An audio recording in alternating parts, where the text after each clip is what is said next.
Oops, I'm sorry. Could you get me Miss Candles' file, too?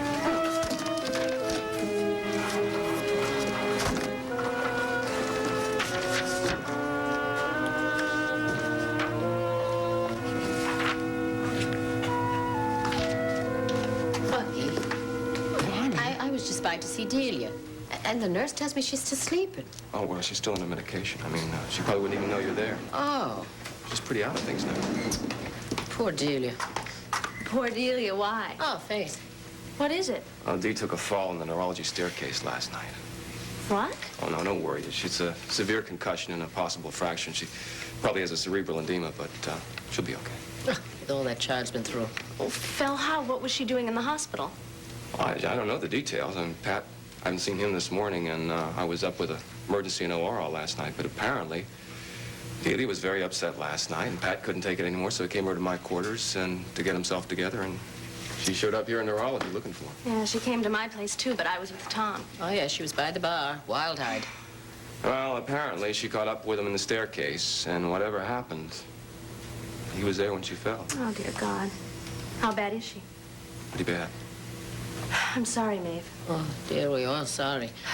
The staircase, I can't believe it. The same place that she pushed Frank and almost killed him. Well, fortunately, the results have not been so disastrous. I'm right, Bucky. Oh, well, no, it's not life and death, no. We just don't have a clear picture of the extent of the injuries or what the after effects are going to be. First a nervous breakdown, now this. You know, what really bothers me is that when she came in here asking for him, I wouldn't tell her where he was. No, I mean, I just thought that he had to be away from her for a Well, while. he did, dear. Well, in my opinion, Pat needs to be away from everything and just sleep for about 6 months. Yeah, well, I thought so, too, but look what he has to cope with now. Well, I can't do anything here. I think I'll go by the church and light a few candles. That's at least something. Well, look, I'll tell you if there are any sudden developments. Ah, thank you, Bucky. Bye-bye. Bye-bye. Bye-bye. Take care.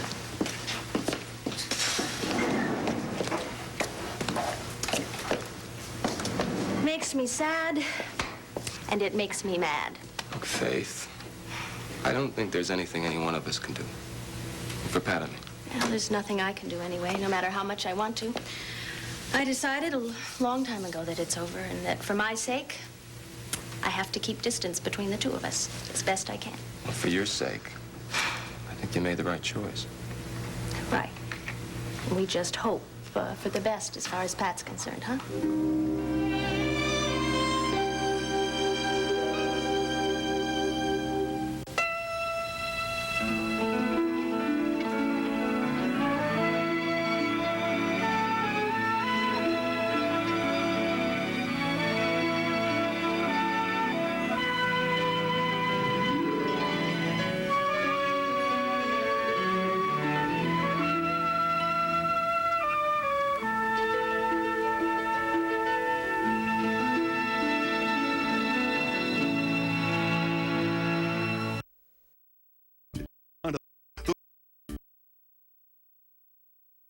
Three or 4 minutes so we can talk without being interrupted.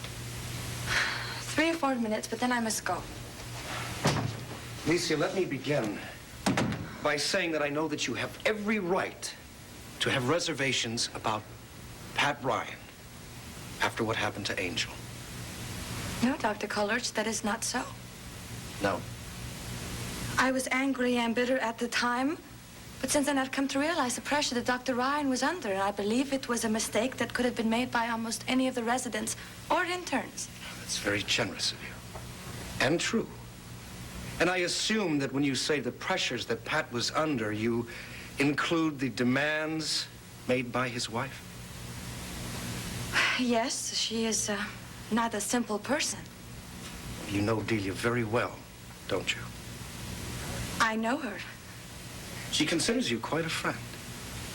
I try to be good friends with everyone. I saw her earlier. She was hallucinating.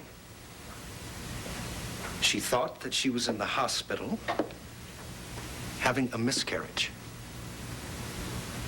And somehow she got the impression that you were there. You say she was hallucinating. Or remembering something?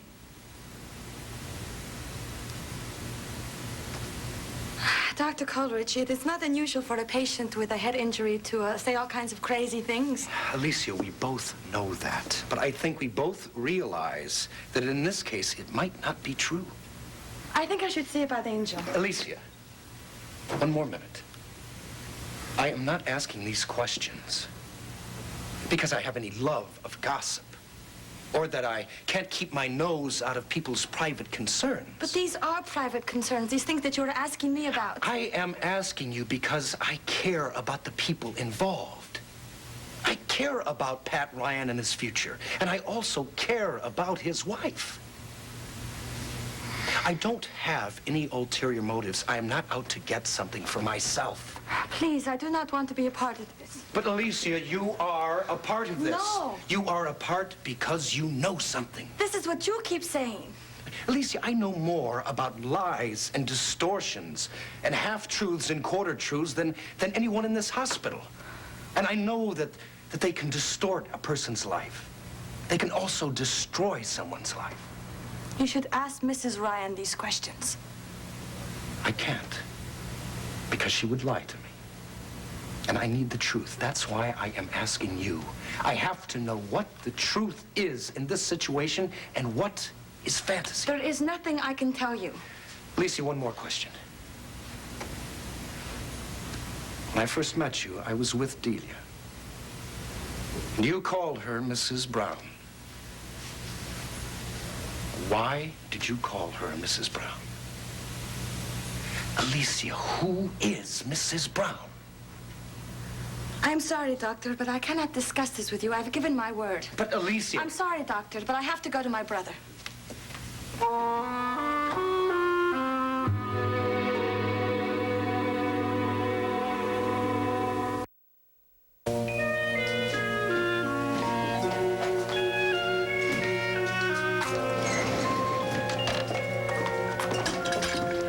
Hi, how you doing? I'm all right, I suppose. Have you heard about Delia? Seneca told me. How's she doing now? Well, guarded is the official classification. You know, I am not a nice person. Now what brought that on? Of course, I don't agree because I think you are a super nice person. There's Delia lying in there with a broken head, possibly really hurt. And I still really loathe her. With reason. I don't know. I keep thinking that somehow she brought this on herself. She came barging into the house last night, insisting that she knew Pat was there. The only satisfaction I got was seeing the expression on her face when she saw Tom Desmond instead. I would have liked to have been there. Well, I would have liked to have walked her to the door and told her what I really thought of her. Ooh, I would have enjoyed it so much. One day, you and I are going to do that together. It's a deal. See, neither one of us is a very nice person. Well, you know, maybe we're right and she's... Let's just let the whole thing alone. All right, I agree. Anyway, Pat is the one that's going to have to pick up the pieces. Again. What's this about Tom Desmond stopping by the house? Well, we're going around a little bit. He's a little mad, but he's fun. Do you like him? Yeah. But I'm leery, too. I know I'm having the worst possible time really letting go of Pat. And Tom isn't over Mary, so under those circumstances, with both of us on the rebound, I don't think a romance is a real smart idea, do you? I'm not so sure. I think a romance is a good idea. A wonderful idea, in fact. Well, nevertheless, I just may keep things from going that far. I intend to model myself after you. Live alone, be independent, and keep men from being the center of my life. Maybe you better not use me as your model, at least as far as living alone is concerned. Seneca picked a great moment, a weak moment, when I was feeling very weak and asked me why the two of us couldn't live together. And I said, why not? What? He's moved in. Into your apartment? Uh-huh. When did all this go on? Oh, a while back. And you didn't say anything to me? What was I supposed to do, send out announcements?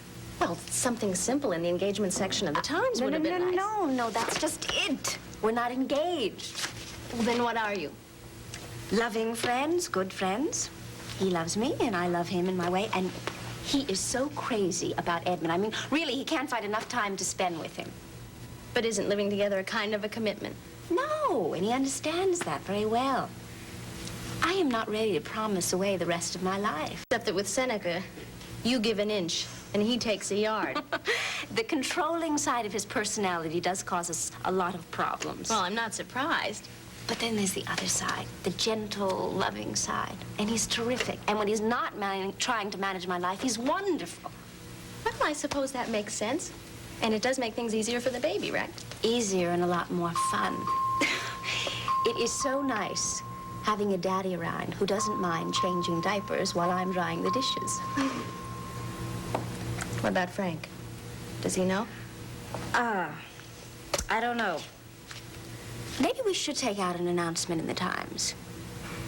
He'll be upset. Frank upset? No, he's too busy with Ray Woodard to give it the slightest amount of attention. Jill, that isn't so. Faith. Look, it was over a long time ago, but that's not the only thing. He has changed. Now, certainly you've seen that. No, I haven't seen it. Moreover, I don't think that it's true. The Frank Ryan that I loved, he would have never solicited support from people like the Woodards. Jill, what are you talking about?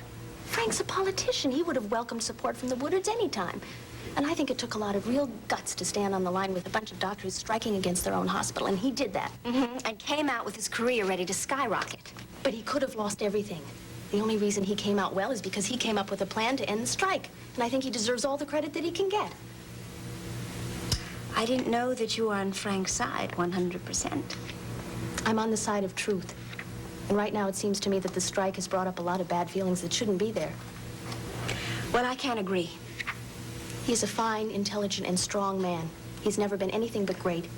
You should have been in on our strategy sessions and seen him in action. I saw him in action across the negotiating table. And I still say that he does not deserve sole credit for the Ryan plan. You know, you're not even listening. All you're doing is arguing. No, I mean, I have a difference of opinion. I'm not going to change my mind. I'm not asking you to, but I'm just asking you to listen. Why won't you, Jill? Do you know?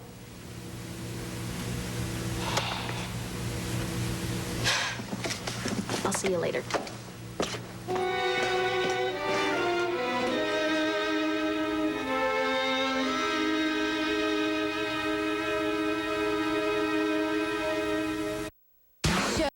Years of strong.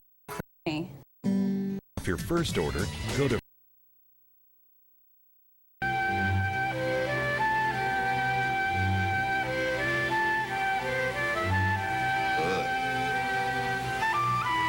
Good. Very good. Muy bueno. How do you say sensational in Spanish? Sensacional. Are you kidding me? I mean, that's it? Sensational? Sensational! I don't know. Well, what do you think we should do? Should we keep him or send him home? Home. Well, you know, on the other hand, though, you know, I think maybe we ought to keep him because he is one of our best patients here. You keep me out, I'll have a relapse. I'll be terrible. Oh, and he can't be if he puts his heart into it. Oh, if you're going to be that way, we're going to have to let you go then. A few more days, some stairs, and then maybe by the end of next week. Next week? All right! Oh, what about going to school? He has been keeping up on his courses, but it would mean a walk. Well, no, let him do whatever he can do. Use that leg as much as you can, but don't wear yourself out, okay? Yeah, I'll be very careful. Only, Dr. Carter, what about that job delivering for the bodega? That's grocery store. Right. Well, no, not for a couple of weeks. Let's just see what happens there, and then we'll decide, okay? Okay, that's fair. There's so much I want to thank you for. I'm just happy it worked out so well. And by next spring, he's going to be in good enough shape to play ball. That's right, Bob Reed has that team he wants you to try out for, remember? I'll go and look him over. I bet I'll be okay. And I know I can hit. But what worries me is stealing bases. Worry about getting on base. Yeah. Hey, look, just one more thing. Come on over here. Sure thing, Doc. Angel. Anything you say, Dr. Carter. Dr. Carter says, take off your slipper and put your foot right here on this piece of paper. Okay. Okay? Okay, now, I'm just gonna test your, calibration of your instep here.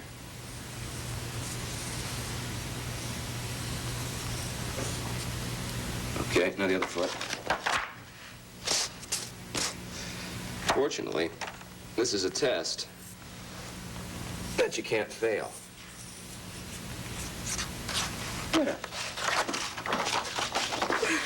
I don't get it.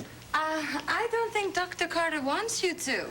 Well, we ought to have the tests completed and the results about this afternoon sometime. Is that soon enough? Sure.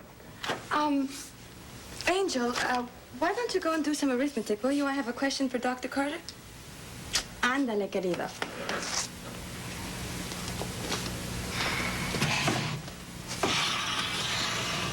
What? I just wanted to know if you know anything of the relationship between Dr. Roger Coleridge and Dr. Ryan. Oh, yeah. Yeah, I think I can say I do. It's my understanding that Dr. Roger Coleridge has a reputation of being a very selfish person. I would say that that is a fantastic understatement. If that is the case, do you know of any reason why Dr. Roger Coleridge would take a personal interest in helping Dr. Ryan? Roger helping Pat? Yes. Well, I mean, technically, Roger's still Pat's superior and supervisor in neurology, but I can't imagine Roger doing anything for anyone without it somehow helping himself.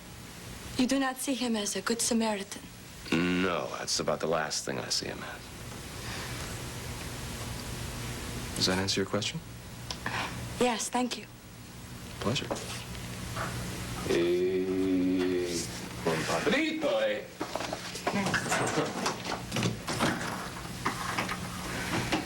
What was the big secret? Oh, I was just wondering about something I did.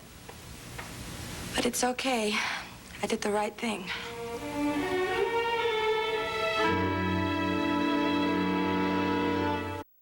Next on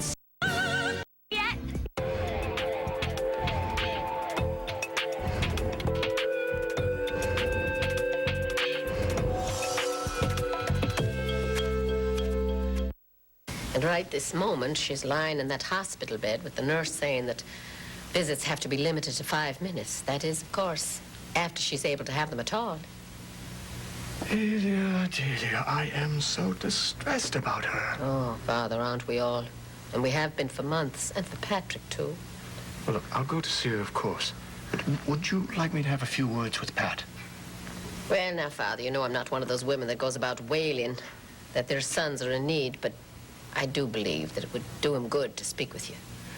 What saddens me is that I know there's so much good in Delia. Even though she's been more and more misguided lately. She's so frightened of everything. I don't understand it. I mean, nothing we say is reassuring to her. And she becomes a fearful burden to people who love her. She does, indeed.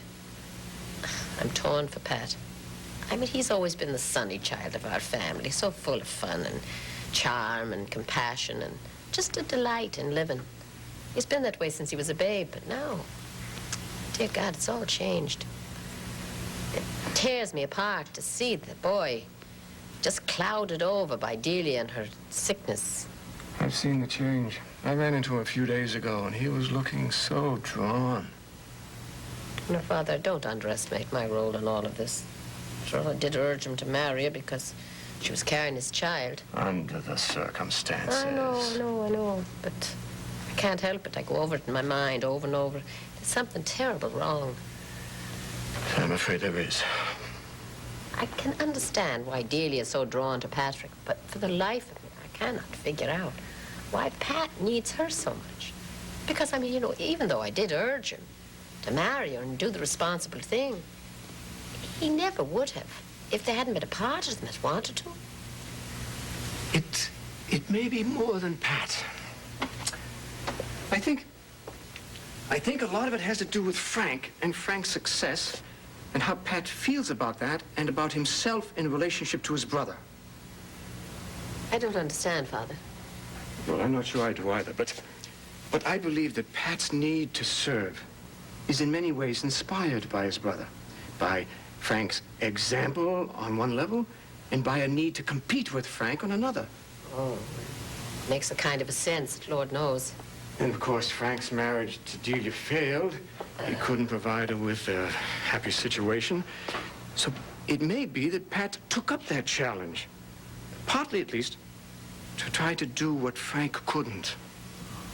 Lord knows there's no way to do that. But in some ways, I think the situation is even worse for Patrick than it was for Frank. I'd say you're more righter than you know. But Father, what's to be done? I mean, what do you know of a solution? I've counseled and counseled. I've heard Delia's confessions. I've shared her confidences. And I don't think I've improved the situation in the least. Marriage is not working. It just isn't. No. I only wish in my heart I didn't feel that dear Faith Coleridge was the love of Pat's life and that they should have been together. Yes. How are we to know? I mean, Delia was carrying his baby. How could anybody look into the future and see that she was going to lose that child just weeks after the wedding?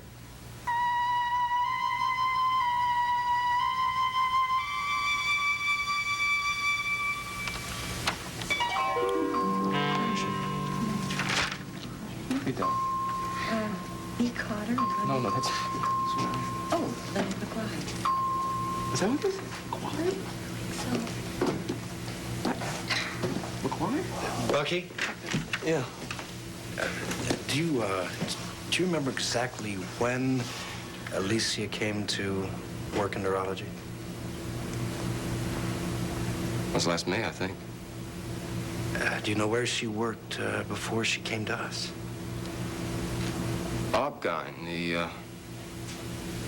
the outpatient clinic. Thanks. OB-GYN. OB-GYN. Settle in for a night of drama featuring the biggest stars from your favorite TV shows and movies. It's your night for a great film with the Sunday Night Movies, every Sunday night at 10 on SoapNet.